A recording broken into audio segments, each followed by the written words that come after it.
Hello and welcome to this video. We're going to be looking at an example of soft systems methodology. It's the NuWave shoes example and it's been taken from Dallenbach et al. 2012. The purpose of showing this video is to share another example of using SSM from a different practitioner to see some nuances, some differences between his approach and Checklin's standard approach. Just over a year ago, Ellie jumped at the opportunity to go into business on her own, taking over a failing niche market high fashion shoe factory from an old family friend and converting it to one offering funky shoes. With an overdraft of £90,000 from a sympathetic bank and her own savings of more than £40,000 plus a loan from her parents, her funky shoes were an instant success rather than the flop some skeptics predicted. Sales were only restricted by limited production capacity rather than demand. However, her cash position was tight and not as good as expected, due mainly to two reasons: a threefold rise in raw material stocks, locking up her cash, and the slow rate of collections from retailers, the latter taking an average of 50 days to pay rather than the 30 days asked for. Ellie knows that she can easily double sales with little additional effort if she gets new machinery more suitable for her style of goods, but that will require £140,000. How to raise that is her immediate dilemma. The bank turned down her loan application unless she injects more equity capital. She has no other funds, and neither can she raise more from her parents. Therefore, her only option seems to be to take a financial partner. But NuWave is her baby, and she wants to keep complete control rather than share it. Last night she had a nightmare that someone else was sitting at her desk and giving her orders. She looks again over her options. Do nothing now, i.e. continue with the current mode of operation, another few years on a measly £400 a week for slaving away for 60 to 70 hours a week. It would take her 3 or 4 years to build up enough retained earnings to upgrade the machinery. Can she wait that long? Competition may grab the opportunity and step in to fill her potential market. Or she could get a financial partner to inject £70,000. Together with an equal-sized bank loan, this would cover new machinery cost and provide the additional working capital needed, but would reduce her equity share to 50%. Her nightmare come true. Could she perhaps make better use of her current funds? For instance, offer a discount for prompt payment to speed up collection from retailers. It will reduce her margin and hence her profit, but if it frees up half of the current £150,000 tied up in accounts receivable, she is already halfway home. She again studies the latest balance sheet. Her gaze is caught by the investment in raw materials. Do we really need over £90,000 of raw material stock? Could we not operate efficiently with less? She asks herself. The current stocks cover 4 to 5 months worth of usage. Admittedly, when they started off with only £30,000 of stock, a few deliveries had to be delayed. In the long run, that will give NuWave a reputation for unreliability, something she wants to avoid, since it will ultimately have a negative impact on sales and hence her profit. So out of that story we've got some key facts. Ellie's been able to transform a failing niche market high fashion shoe factory into one offering funky shoes. Her initial finance was £90,000 from a bank, £40,000 from her savings, plus a loan from her parents. However, sales have been limited by the production facilities. Cash is tight due to a threefold increase in the price of raw materials and a slow rate of collection from the retailers, taking 50 days. Sales could double with new machines, but they cost £140,000. How to get this money? The bank has turned down her application unless there's fresh equity involved, and she has no more savings, and there's no further loan from her parents. So it looks like Ellie has a couple of options here. First of all is to do nothing. Keep on working her standard 60-hour weeks, taking home £400 a week, and in 3 or 4 years should have enough retained earnings to upgrade the machinery. Or she could get a business partner to inject £70,000, which together with an equal sized bank loan would cover the new equipment. However, this would reduce her equity share by 50%. Or she could offer an incentive for prompt payment.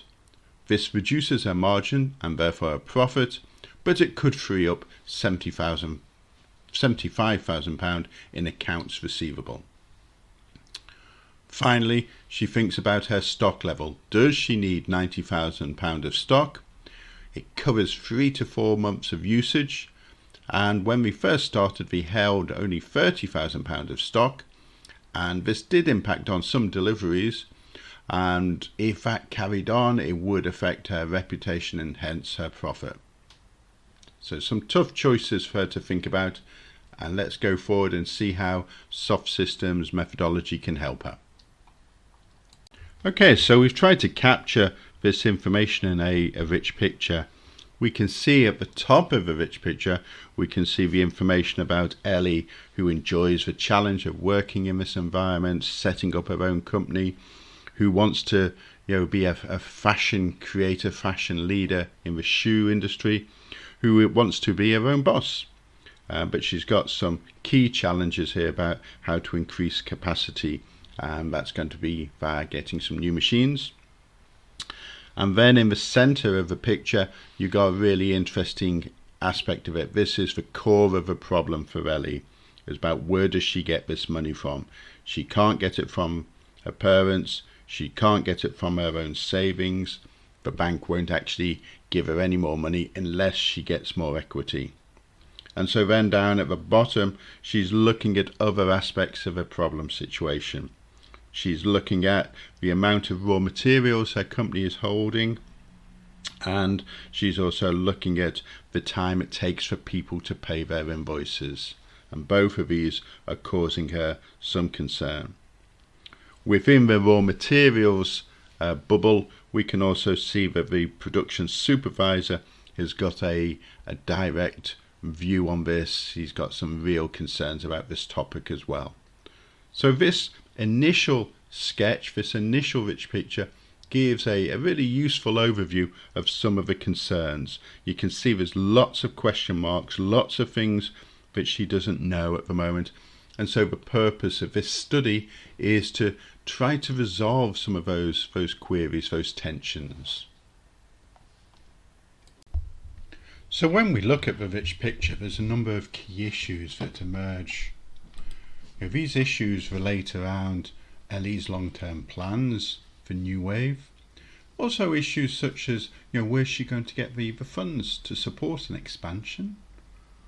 The balance between her getting these funds and her maintaining control. She's also looking at how to protect, maintain the goodwill of the retailers. Also thinking about whether she should have a prompt payment option for the retailers and how to implement that. Looking internally, she might be thinking about what does she need to do to convince the production supervisor to adopt just-in-time procurements. She might also be thinking about other things that she can do internally to free up some funds. And then also externally, what strategy should she adopt to actually persuade the bank to release some extra funds to her. So after a conversation with Ellie, we can see that the key system that she wants to focus on is what are the steps needed to convince the production supervisor to agree a just-in-time procurement policy. This is seen as something that can give her some immediate benefit whilst also retaining her total control over the organisation. Now within the appreciation phase of SOS systems, as well as doing the rich picture, we're also going to focus in on the analysis 1, 2 and 3. So within analysis 1, particularly for the system that Ellie wants us to focus on, we can think of Ellie as the client. She's the person who's asked for this study to take place. But we can also see her as the problem owner. She is the person who has got the main responsibility for addressing this, for resolving this issue. We can also see the production supervisor having a key role within this problem situation. And we could even regard him as a joint owner.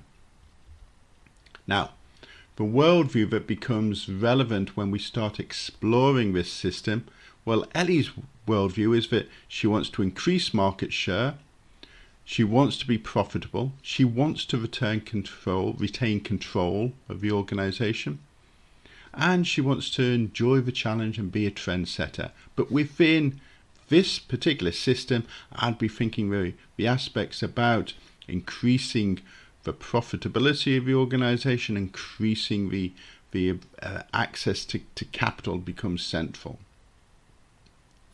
So all of this becomes then consistent with Ellie's worldview about the efficient use of funds. Now, when we start thinking about the production supervisor's worldview, well, it's quite consistent with the production supervisor. You know, his domain, his view is that he needs to run an efficient manufacturing operation. He's got to meet the delivery terms promised to the retailers, and to do that he needs to avoid any raw material shortages. So there could be some tension there because he's more interested in making sure that things are delivered, and he needs to make sure he's got enough raw materials to support that. Looking at the environment, we might think that the environment, things we're unsure about and we have to take as givens. Well, it's the current and future production setup. We're not going to change anything drastically. It's the lead time we have for our raw materials. It's the lead time we have for the production. So the time it takes us from changing from Model A to Model B. And also the time frames for making the decisions on the new product lines.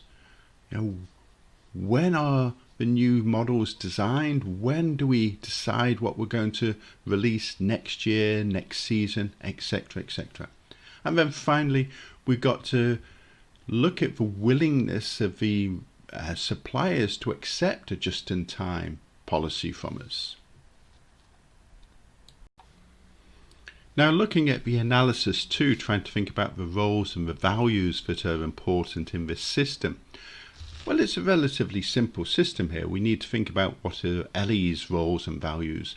And we see her in a multiple of roles. We see her as the planner, the manager, the financial analyst, the employer, and even the product designer. She sets her own expectations. They're driven by her own values and her personal standards. However, when we look at this as a system, we might be thinking about how sustainable this is. Perhaps Ellie needs to explore whether she should fulfill all of these roles in the future. Would it be helpful, in this case, for her to have an independent financial advisor? When we look at the production supervisor, we can see that this is the person who occupied this role in the previous factory, and so he's got established patterns, established ways of doing things. And so when we look at analysis 3, we can look at the role of power and who has power within the system. So here we can think of Ellie as having the beholder of an immense amount of power. And this comes from all of her roles, the role of the founder, the manager, the employer, the financial analyst. All of this is giving her lots of different power bases to work on. However, she does also need to appreciate and respect the power that the production supervisor has. He has a certain amount of expertise. And this actually gives him control over the core aspect of the firm's operation. This determines the production schedule, calculates the amount of raw materials needed, and then also sets the procurement schedule. So she appreciates when she's taking action, she cannot do everything by herself. She needs the buy-in and the support of this production supervisor. So as we're going forward, we've done our rich picture, we've drawn out the issues that are of interest to us, we've selected one of those issues and focused in on the analysis 1, 2 and 3 with particular reference to that issue. And so now we can start working on the root definition. Okay, so if the issue is what are the steps needed to convince the production supervisor to agree to a just-in-time procurement policy, we can work this through in terms of our PQR statements, our CATWO and our root definition. So here we've got the root definition, and we've got the Ellie-owned system jointly operated by Ellie and the production supervisor to implement just-in-time raw material procurement and the use of raw material remnants in order to achieve a more efficient use of funds. So we can see quite clearly here, we got the P, which is to implement just-in-time, and we actually also have the R in order to achieve a more efficient use of funds. What we don't have in this root definition is a statement of the Q, how we're going to do this. That's quite common when you look at the root definitions created by Checkland and others. However, for our purposes, as we're starting out this journey, I would suggest that we include the main aspects, the main processes as the Q statement. Now underneath this, we can see the CATWO that's helped us develop this root definition. Again, in the CATWO, important things to look at is our transformation process, making sure that's consistent what we have in the root definition, and then also that our worldview is aligned to the R statement, the in order to. So hopefully the CATWO root definition are tied together as two different views on the same topic, the same issue, giving us some really good information. So as we take forward the root definition, we can then create the activity model, and this activity model includes all the work that we need to do in order to deliver this transformation process, in order to deliver the T or the P statement. Now in this example, we can see that some of the key activities are about negotiating just in time with the suppliers, about making sure that we understand the production schedule, making sure we understand how much stock we have, what's our remnants, and therefore what do we need to order, when do we need it to order it by, and importantly for just in time, when does it need to be delivered. And then from all of that raw material, then that's where we're pushing it forward and looking at delivering the models to the retailers. So all the key work that we need to do in order to implement the JIT system. You will notice that all of these activities have been numbered, just so that we've got an easy point of reference to them when we're talking about the model. And you'll also note that all of the activities are expressed with a noun-verb combination. Now, one of the differences that Dallenbach expresses when he uses the system is he's having an awareness system or an awareness subsystem sitting just outside of his system. And here we can see about the awareness about understanding the raw material suppliers and assessing them. We can look at understanding what just-in-time procurement's all about, and we're looking at understanding, assessing the amount of raw material stock that we've got. This is a particular approach that he is using and he finds value from. You also notice that I haven't included Dallenbach's performance measures, which were focused on avoiding raw material shortages.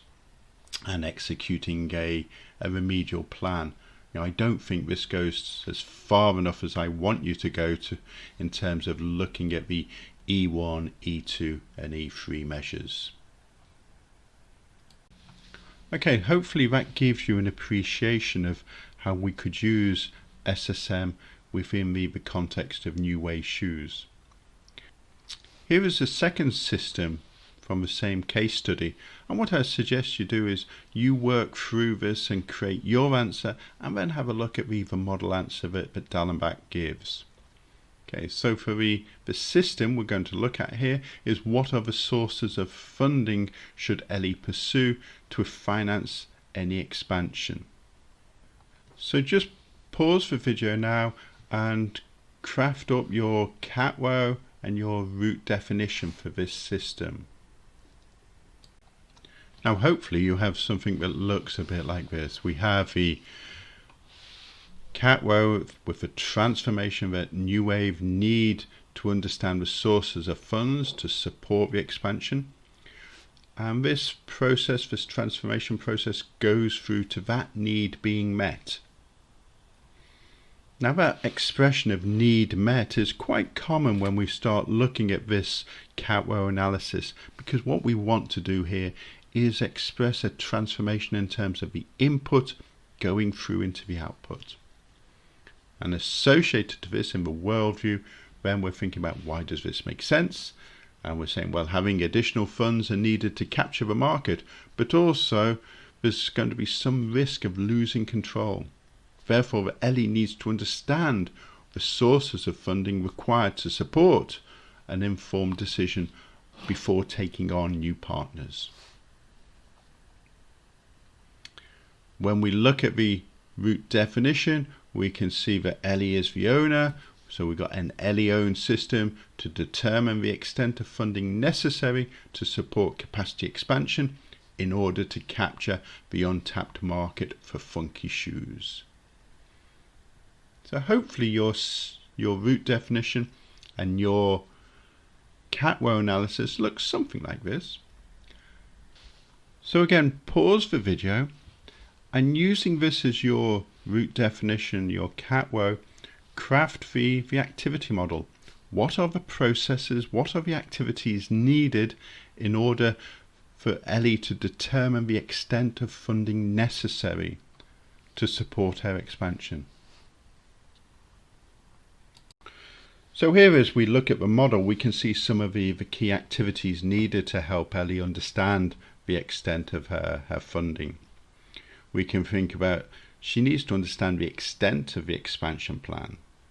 She needs to understand the cost of the equipment. She needs to then also work out the production plans, the production schedule, and thinking about how much is that going to cost in terms of obtaining the raw materials. She's then thinking about how much extra money is she going to be getting from this expansion.